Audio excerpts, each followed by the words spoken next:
You're listening to another episode of the Just Go Bike podcast, powered by RAGBRAI. This is the award-winning podcast where we are all about the culture of cycling, just for the fun of it. Your hosts are Murph from the Murphology podcast and AP from Parrot Talk. With tales from all over the nation, come for the bikes, stay for the fun, and leave with a smile. And now here is Murph. Hey, that's me. And AP. Hey, that's me. Hi, Murph. Well, hello, AP. How are ya? Fantastic. It's a beautiful day in Des Moines, Iowa. Yeah. At the time of this recording, we're creeping up on March already. Like, I know. How did that happen? I mean, it was just 2025 and now it's already March. You know, if you look out the window close enough, it is easy to believe that it's end of February because there's about a foot of snow here in Des Moines. But if I tilt my chair just right and I see only the sky, it's a beautiful bright blue sky with little puffy clouds. Mm-hmm. Could be freaking May. Yeah. Yeah. I met up with some like-minded friends last night and we rode bikes and, just to get some fresh air. We didn't really go that far. And it was a brisk, I think 20 degrees. Ooh. And yeah, you know how you, or maybe you don't know, but you bundle all up and then you kind of second guess, what the heck am I doing? But we stopped in to a restaurant to have a drink and a quick meal. And we came outside and it had snowed. Oh my gosh. It was just enough snow to hide the icy spots. So it just made for an interesting bike ride home. But I'm so glad, when you get home, it's probably any time you're training, no matter what time of year, you get home and then you're just kind of pat yourself on the back like, I did it. I went outside, I rode my bike, or I got on my trainer, I rode my bike. Yeah. Pat on the back.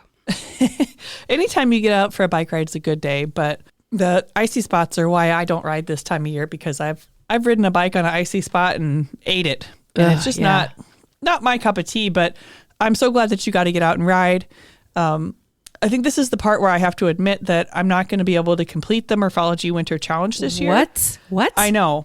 It's heartbreaking, but I've had a really busy month and I got sick twice. So I just haven't been able to have the bike time that I wanted, although I'm grateful for trying. I'm grateful for having the miles that I do have. I'll be close. I will be close to 250, but I'm just going to ramp it up in March. Well, I was going to say, you can still keep biking in March, April, May, June to get ready for July. Well, and if it wasn't for the challenge, I wouldn't have hardly any miles. So I'm glad that I worked really hard in January and I'm glad that I got whatever I did get. So I'm not going to admit to a number yet because there's still, as of this recording, there's a couple days left in February. So I'm hoping to squeak in a couple more workouts, but we'll see. Okay, good. Yeah. Good. So, well, good. So speaking of bikes, because this is the Just Go Bike podcast. Sure. We had an episode where we recently went to each overnight town and met with them and had a chat. Yeah. And later this week, they are coming to Des Moines. That's right. So representatives from each and every overnight town this year are going to come down to Des Moines and we're just going to have a big powwow and they're going to learn from different people that have a stake in the RAGBRAI community, like Bob Libby from Care Ambulance and Jared Morris from Moore's Portable Toilets, and the State Patrol and the railroads and the DOT and the food inspector. I mean, the list goes on and on and on. But then they also have a session where people from the 2025 overnight towns come and do sort of a panel and get interviewed by Matt and answer all the questions that these towns might have. And it really sets them up for success as they're starting to ramp up their 2026 plans. It's a really cool event. Yeah, I love that part where the overnight towns for this year get up on stage with the overnight towns from last year. It's my favorite part of this 2-day event. Yes, yeah. I mean, besides our presentations, we're excluding that part. But yes, it is my favorite that's right. as well. Yeah. We are also speaking. That's right. We get to speak as well, which is kind of fun. But yeah, I really love to hear from the last year's towns what they thought went well, what they thought could have been better. But it's also fun to see our friends from those committees because we haven't seen them in several months now. So it's nice to kind of touch base with them and get to see them and say, well, maybe it's not goodbye, but maybe I'll see you in a couple of years. But And is this the type of event? It's a 2-day event, but is there biking included? Probably not, since it's in February. These people are bike people in that they will know how to host bikes. They like to be the support side of it. So, I mean, there's a lot of cyclists in the mix as well, but right now their role is to host. So, and it's too cold for a lot of fair weather cyclists. Like maybe you could bike, but I'll be staying inside on my trainer. So before we get to today's episode, I did want to note March 12th. Tell everybody what's happening on March 12th. We are having the RAGBRAI Town Hall, the March Town Hall. And the topic of this month is RAGBRAI 101. So it's a great topic for those of you, obviously, who haven't done RAGBRAI before, or those who might want a refresher. Or if you have any question that you've been dying to ask the RAGBRAI team, there's an opportunity to ask questions too. So it doesn't always have to be 101 level stuff. But it's just kind of our monthly opportunity to touch base with the riders and allow people to ask questions and, I don't know, just kind of help people feel prepared for RAGBRAI. So it's going to be really cool. We will have speakers from RAGBRAI, but then also I know Jess Lozano from Primal Wear will be speaking about Primal and some of the cool things they've been up to. But then we'll also have a representative from the Des Moines Street Collective. And it's funny that should be the case because our topic of this podcast is the very same. That is amazing. It was almost as if we planned it, which we did not. It is almost as if we did plan it. Yeah. So we are planning via this podcast to connect with each of the community bike shops and just give them a chance to tell us all what they do. And like AP said, first up is the Des Moines Street Collective. Yeah, and if you don't know what Iowa's community bicycle shops are, first of all, they're the community fund beneficiary for RAGBRAI 53. So when you register, everyone will have the chance to donate to them and learn a little bit about them. And there's 6 community bicycle shops all across Iowa, kind of spread out throughout the state. And each and every one of them has a slightly different purpose, but also the purpose of encouraging cycling and making cycling easier to access for people who live in Iowa. And they do that in a variety of ways. And you said there are 6 of them, correct? Yeah, there's 6 of them all over the state. Like I said, there is one here in Des Moines. There's one in Iowa City, Cedar Rapids, Cedar Falls, or maybe it's actually in Waterloo, Ames, and Dubuque. Awesome. Yeah. Well, I look forward to a lot of them we met at the Iowa Bike Expo. We also met them. A lot of them were at the RAGBRAI route announcement party. So it'll be fun to kind of hear their story as we interview each of them. Yeah, like I said, they're all just a little bit different. They serve the community in different ways, and they're all just super cool because who doesn't love a shop that promotes cycling in the community? I mean, come on. Right. So today, first up is the Des Moines Street Collective. And on the podcast to tell us more about it is Bobby Kennedy, Director of Bike Shop Operations.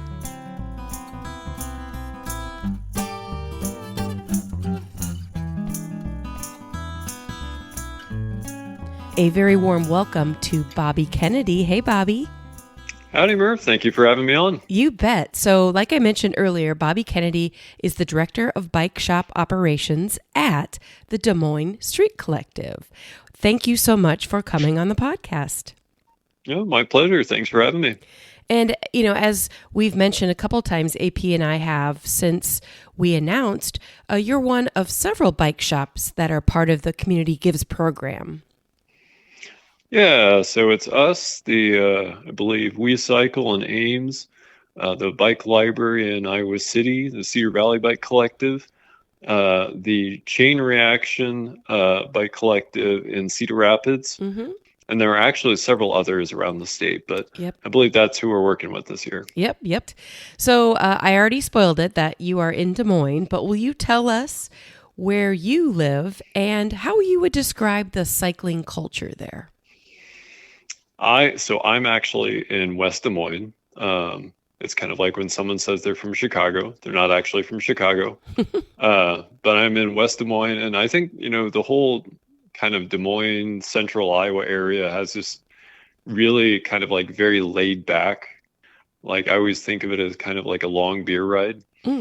just super mellow. Even the people who are racing are generally racing for yucks rather than UCI points or something crazy.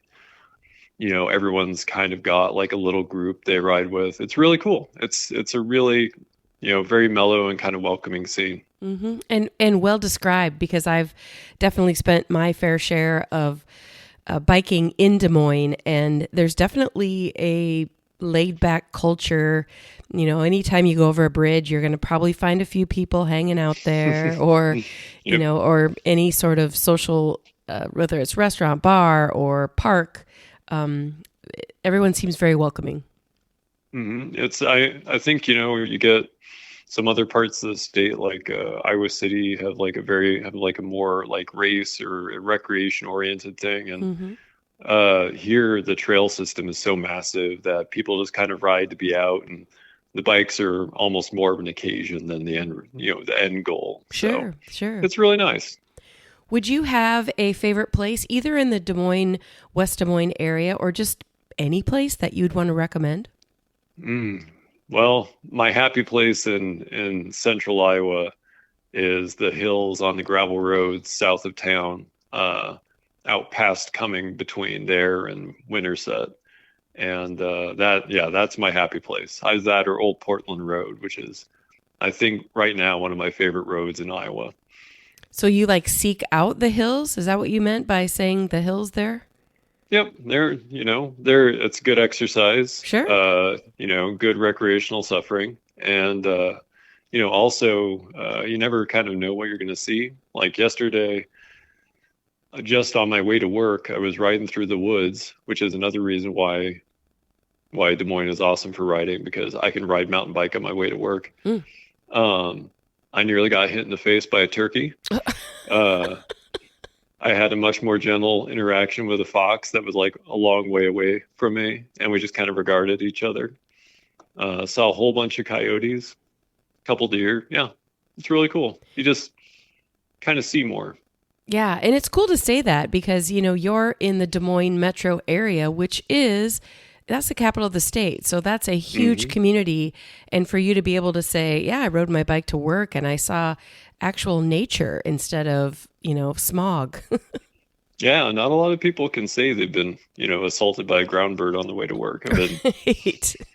I've seen videos of turkeys in action, and they do not seem super friendly. So I think you escaped without too much injury or issue.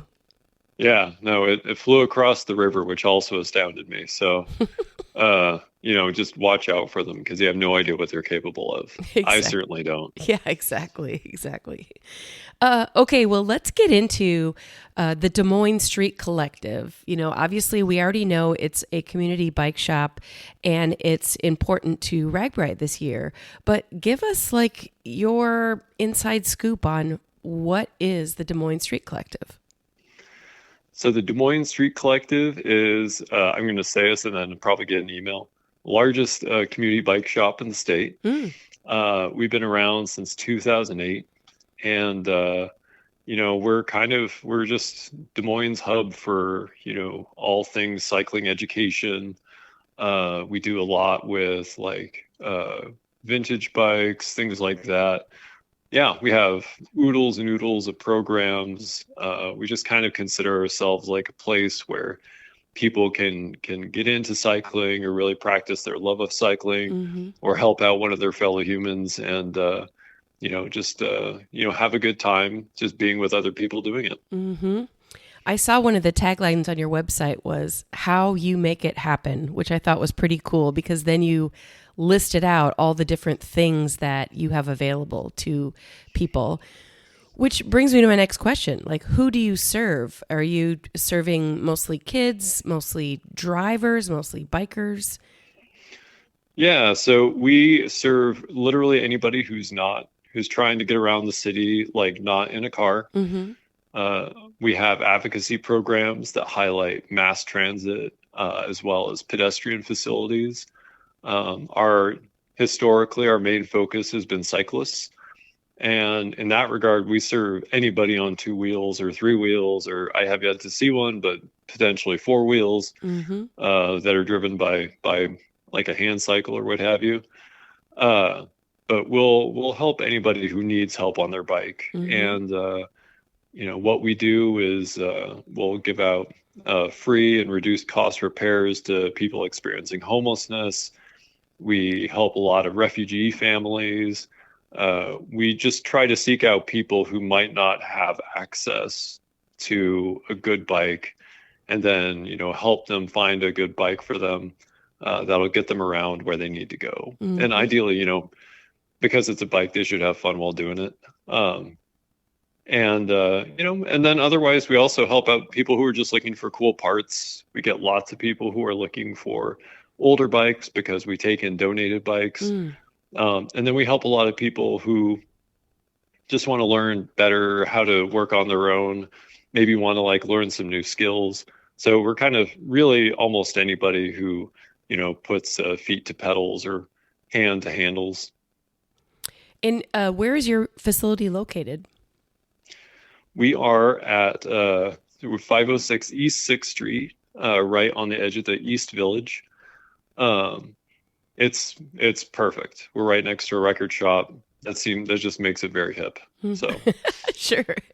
So if I walked into the Des Moines Street Collective, what am I going to see inside?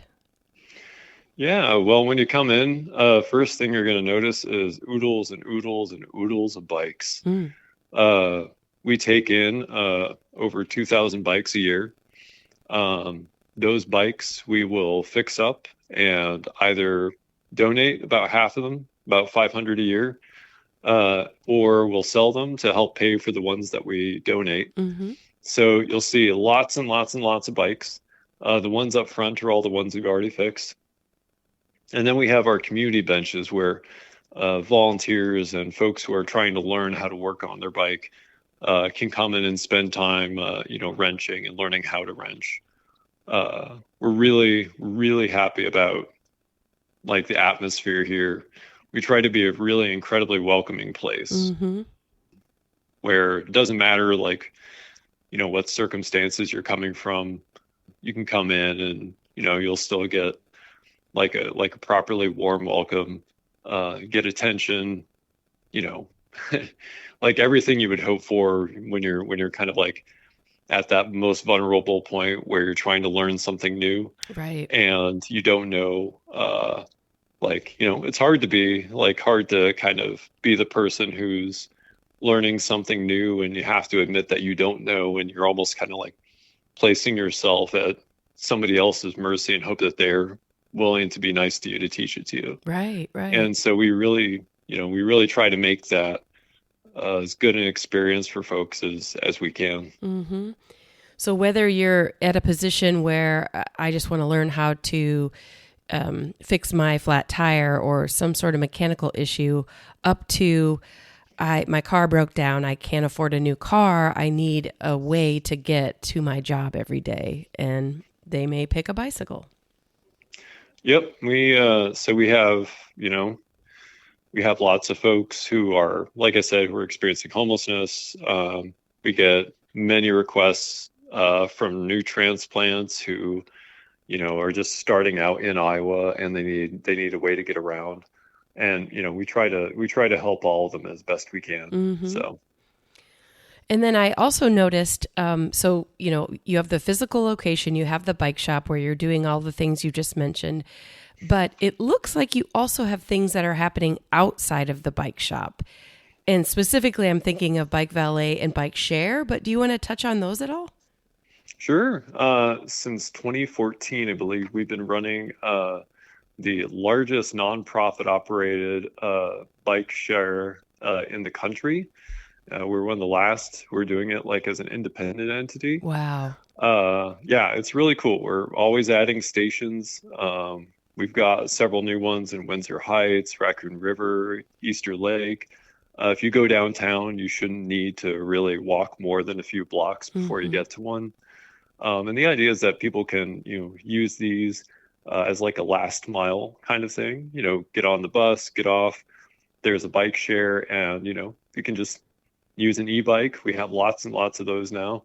to help get you that last little bit to work. Mm-hmm. So we're really proud of it. It's kind of cool being able to go around town and, and see folks like, kind of schooling by like fish, like on like a little flock of those bikes, Yeah, and yeah. mixing my animals. And then we also do the bike valet for the farmers market every week during the summer. So if you want to ride down there, throw your veggies in your basket, but you don't want to walk around with your bike, you can leave it with us, and it'll be nice and safe. Mm-hmm. Back to the bike share, is that something where, let's say I'm the person taking the bus downtown and then I maybe have a couple miles to go to wherever I'm going, I can grab a bike share bike. Is that like you see them in bigger cities where you have an app or you pay to ride that bike and then you drop it off at another like hub or something like that? Am I saying that right? Yeah. Yeah, they're what we call docked. It's a docked bike share. So basically, you do have like the B-Cycle app, and you download that, and then you can unlock a bike at a dock, and then it'll show you where all the docking stations are nearby, and you pick the one that's closest to where you're going, and you return the bike. So easy and fun. What's it called again? That's the idea. B-Cycle? So that's what it used to be called. Now it's just our bike share. Okay, bike share. All right. So bike shop, bike valet, bike share. You've got all of these great things that are happening. Do you have any specific upcoming events that you want to tell us about? We have two that are oldies but wonderfulies. So we have Pedal Art coming up tentatively May 15th. That is our annual kind of like bicycle art show. We have local artists producing unique art for the event. You come in and, it's held at Confluence Brewery. You get to see all of the art, pick out prints that you like. And then, most of the money actually goes back to the artists to encourage them to keep doing their good work. And then some of that comes back to the collective as well. And it's just a really nice time. It's a great night to just see friends, see some really cool artwork, and then really geek out about bikes. And I feel like you have to do that in a safe environment too, because frankly, if you geek out to bikes to folks who are not cyclists, their eyes glaze over. Right. So this is a good place to do that.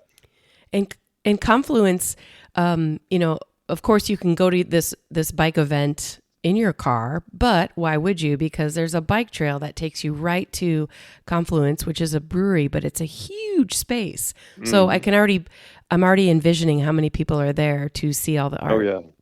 And as of this year, there's also a bike share station there too. Oh, so, nice. Okay. Yep. Right off the trail there next to Gray's Lake. Okay. And then you mentioned a second event. Yeah, the coolest bike in town, which is my favorite. It is just a bike show, and we have it every year. We host it with Ichi Bike here in the East Village, and I'm hoping again it's going to be at Captain Roy's, but that'll also be in May. And basically it's a celebration of the non-pedaling side of bikes. So people come, they bring their bikes that they've made, their favorite ride, whatever they like. And, this part's not going to sound good. They get judged. But it's a good judging. Sure. So, at the end of the day, we pick out the best in class for each like category. So I think my favorite all time was an electric trike that a gentleman made himself with an enormous cargo basket that was made out of oak from his brother's farm. It was like a tree that he had felt cut down there. And it was amazing. It was just the polish, the finish on it was just insane. That was a really beautiful bike. We always have great paint jobs, people welding things together that like are not necessarily a great idea, but that look really cool. Yeah. So, if you're creative and you love bikes, it's a really good time. And yeah, it's just kind of like it's a bike event where you don't have to, you don't have to worry about your VO2 max or anything like that. Right, right. I have a friend who actually went to New York City to go to a 3-day workshop where she built her own bike out of bamboo. Oh. And I think this event would be right up her alley. I'll have to tell her to go to Des Moines to go to this because it turned out beautiful. Yeah. There's always a few bamboo bikes. Mm-hmm. One of our founders, Carl Voss, you can look his up. He actually made a wood bike. Oh, wow. Yeah, a wood road bike out of several different kinds of wood. And there's all these folks who, have opinions on what makes the best chainstay, what kind of wood to use for the down tube, all that stuff. But yeah, he's got a really nifty one. There's no way on earth I'm going to be able to convince him to bring it there. So when you look at all of the things that you've just told us about, as far as the Des Moines Street Collective goes, do you have any, like a few things that you're just like really proud of, like cool stuff that you're like, I got to toot my own horn here? Well, the really cool things that we have going on right now, I think the big one that I'm proud of is that we are starting the first like major cycling safety education program in Des Moines. And that's called YARP, Youth and Adults Empowered to Ride. And we're going to different elementary schools, public events, and we're going to be teaching kids how to ride safely on the trails. Mm-hmm.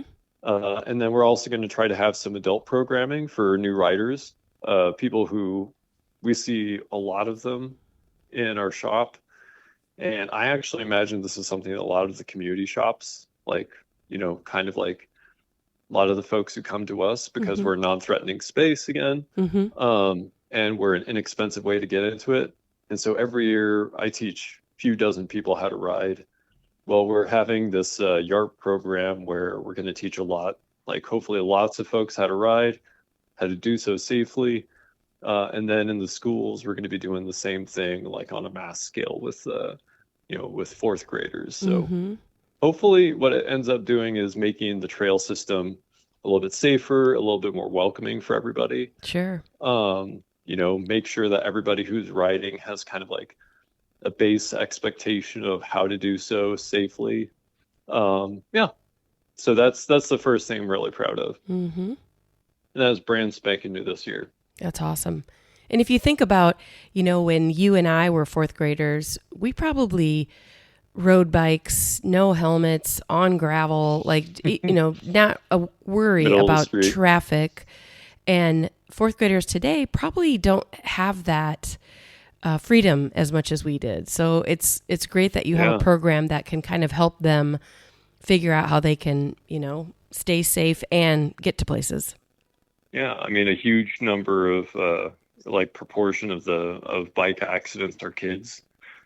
And unlike when you and I were fourth graders, way fewer cars on the road are sedans now. Right. They're, SUVs and pickup trucks with enormous grills that are hard to see over. So it's really, drivers need to be safe, but we can also teach the kids how to look out for themselves too. Mm-hmm.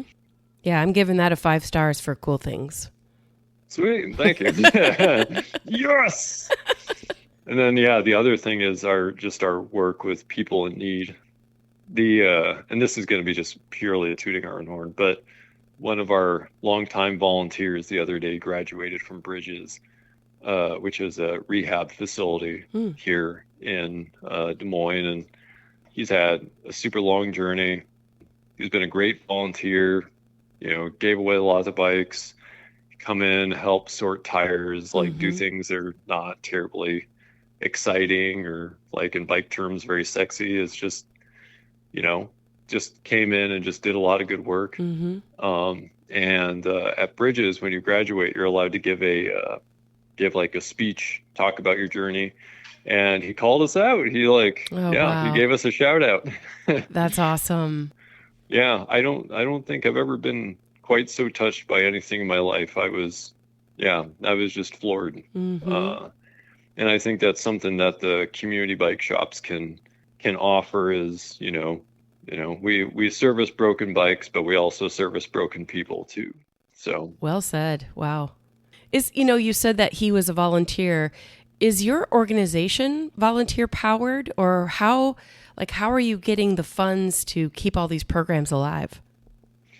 yeah, we are, gosh, I mean, whenever I think about how many programs we do, it's like we're like 5 or 6 nonprofits all rolled into one. But no, I think we are like every other shop in the state. We are powered by volunteers, Mm-hmm. but we also have quite a few employees for an organization like ours, Mm-hmm. which is something I'm really proud of. And so we have, gosh, I should have looked up the number. We have a few thousand, we got a few full-time people worth of volunteer hours every year. And so, I mean, what we do, we wouldn't be able to do without them, Yeah. especially not on the scale we do. Mm-hmm. Um, I would say we're volunteer powered in that, right now there's me, there's my lead mechanic, and then over in the room next to me, because I'm in the hallway, are like 5 or 6 volunteers who are all, either learning how to build wheels, or in Joe's case, he already knows how, and he's showing Thomas how to build his wheel. Hmm. And I only know that because I was next to the door just now. Or it's Mike, and Mike's building a bike right now for a girl from Youth Shelter and Services. So, and then we get our funding. We're mainly self-funded. We get a lot of our funding from just selling bikes and selling parts, selling T-shirts. So, yes, we have some of the more expensive T-shirts in town, but they do a lot of good. I was going to say, yeah, they go to a really good cause. Yeah, we like to think so. But yeah, and then we get lots and lots of individual donations. Yeah, we're really lucky. We have some awesome cycling clubs, like the Des Moines Cycling Club deserves a shout out. Vela Rosa Cycling, they also give us a lot. Bike World donates a whole ton of bikes, as does Ichi Bike, as does Kyle's. Mm-hmm. So we're the beneficiaries of a really generous kind of community around here. Mm-hmm. And speaking of generous, what is your website and, specific ways that people, even if they don't live in the Des Moines area, may want to donate? Well, money is fantastic. Yeah. Our website is dsmstreetcollective.org, and we don't hide the donate button. But, if you actually want to get something and give us money, there is a shop button where you can look at the cool parts that we have. As well as, shop for merchandise for your aunt in Wyoming. We're always accepting donated bikes. We'll take parts. We'll take anything bike-ish. Mm-hmm. So. And I'm assuming if you have volunteer opportunities, that's also at least visible on the website? Yes. So, and this bears some mention. We have a volunteer orientation that we do every month. And if you want to volunteer here, you gotta do the orientation. So that way you kind of know how everything's laid out. A couple people's names, and then you also know how great the Choo Choo donuts are, because it is just an excuse basically for me to get those. Okay, perfect. So you get those at least once a month. Yep. So the first Sunday of each month. Okay. So yeah, at the orientation, we do teach mechanical skills. So we do some work on kids' bikes just to kind of tune you up and figure out, where you're at and all that good stuff. Excellent. What a great resource and everyone in the communities that you surround. Oh, thank you. Yeah. Okay, last question for you. So overall, what's your opinion on the future of bike collectives? I think, it's the immediate future and the long term are two different things. I think the immediate future is going to be a hard time for bike collectives. Governments around Iowa have less money to be able to help help beneficial programs like ours out. And private donors, especially large donors, are getting strapped. So I think if you have some extra change, that was a good time to help the Bike Collective out. Right. I think long term, I think there'll always be a need for the things that we do. And I think, especially in Iowa, the culture of volunteerism is just incredible. And so I think in Iowa, we're really, really blessed to have just this, general agreement that volunteering your time, helping out people in need, but then also riding around on a bike is something worthy and worthwhile. And I think especially with like e-bikes, I see a lot of parallels between the right to repair with, and this means we're never going to get any money from John Deere ever again, but the right to repair with, farm equipment, and the right to repair with like e-bikes, and so bikes are not getting any less complicated. People are still wanting to learn how to work on them themselves. And so I think there's always going to be a need for what we do. And if we can figure out how to work e-bikes and things like that into it, we'll be sitting pretty. Yeah. And, people that are listening to this that don't live in Iowa, hopefully there is some sort of a nonprofit bike collective that's in their area. But we do need to give a shout out to all the RAGBRAI riders who have registered and donated already to the group of community bike shops so far. Yeah, thank all of you guys. We really appreciate this chance to kind of work with RAGBRAI.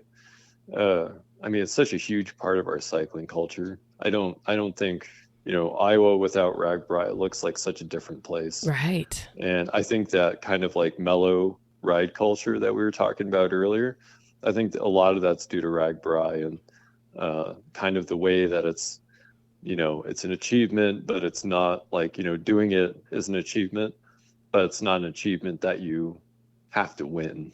Right. Obviously there is the one winner, but nobody ever knows who that is. And it's never me, it never will be, and I would not want it that way. Well, Bobby, thank you so much for coming on the podcast and sharing, all the ins and outs for the Des Moines Street Collective. We really appreciate your time. Hey, it's our pleasure. And thank you again for having us on. And we're pleased as punch that we can be a part of all this stuff. So, all right. Well, we'll hopefully see you in July at some point on RAGBRAI. Oh, yeah. Well, we'll definitely be at Ottawa, hanging out with the other community bike shops. And I think there are grumblings about having like a community bike shop ride through RAGBRAI, like all of us getting together to ride RAGBRAI. So we'll see. Okay. Well, that would be, other than the Air Force, it'd probably be the best thing to run into if you have a flat tire. Yeah, you're right. All right. Well, thanks, Bobby. Thank you. Well, listeners, that is it for today. We want to thank you for tuning in to listen to the Just Go Bike podcast. If you would like to contact Murph and AP with a comment about the podcast, or maybe even you have a topic in mind, you can reach us at justgobikepodcast@gmail.com. Please follow us on Instagram and Facebook and watch our intros on YouTube. And don't forget to rate, review, and subscribe to this podcast, especially if you're a fan. That is going to do it for this week. Until next time, Just go bike!